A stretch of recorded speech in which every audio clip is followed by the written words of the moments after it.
Une fusillade a éclaté la nuit dernière près de la résidence du rappeur Drake à Toronto. Christine, il y a une personne gravement blessée par balle et la police enquête, là. Oui, c'est survenu dans le quartier Bridle Path de Toronto, quartier très cossu, probablement un des quartiers, sinon le quartier le plus nanti au pays, Michel. Les coups de feu ont été tirés vers 2 heures du matin. La police de Toronto y a trouvé un homme avec de sérieuses blessures qui a été transporté à l'hôpital. Un suspect aurait quitté à bord d'un véhicule.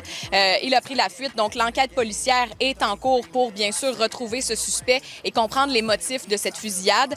Parce que, Michel, il faut dire quand même que Drake fait les manchettes depuis plusieurs jours en raison d'un conflit avec un autre rappeur, Kendrick Lamar. Et bon, la police indique qu'il est trop tôt pour faire un lien entre ce conflit et la fusillade qui est survenue la nuit dernière. Mais les fans des deux rappeurs se posent sérieusement la question sur les réseaux sociaux, notamment. Ouais, c'est devenu viral, d'ailleurs, en fin de semaine, là. Hein? Oui, vraiment. C'est un conflit. Bon, il faut dire que c'est coutume quand même. C'est une pratique très courante dans le hip-hop, dans le rap, de faire des diss tracks, qu'on appelle. Ces chansons qui visent à insulter carrément un rival. Et c'est ce qu'ils ont fait.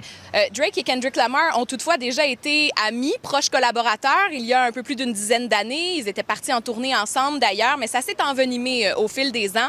Et les attaques ont commencé en mars avec une chanson de Kendrick Lamar qui visait Drake. Lui a répondu à 2 reprises en avril. Et là, dans la dernière semaine, dans les 7 derniers jours, les 2 rappeurs ont lancé 6 chansons au total, 3 respectivement, où ils s'attaquent carrément avec des allégations assez graves, Michel. Il y a notamment des allégations de violence conjugale, de trafic sexuel, de pédophilie, des attaques aux enfants aussi, des rappeurs, des menaces aussi.